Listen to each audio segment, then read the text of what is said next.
زياتر والله عزكم لقى مال مداركم سفرين بردوكا خوشي بو بفريك له هولير ماريو ايري والله رحمتي شي خوايه بو بسم سلمان ده بري بالنسبه بفر بارين وسرستال براستي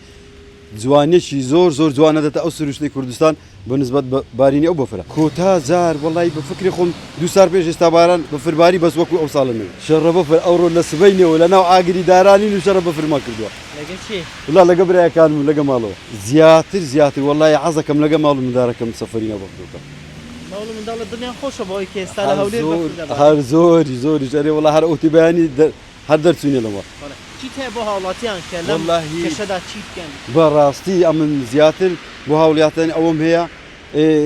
اگان لخوبي بالنسبه سياقك هربو بياني بو ايوار سيساد عملي لكرا اگداري خويان زور باش يعني بهوي بفر بارنا هيك روداوي كاتو شو الروداي هادو صحابو بس بمنو عنبو باش بسياقه كان زور سبورت بو يشي لي اهل سياره نات خواري قلت كاك قردن ازابي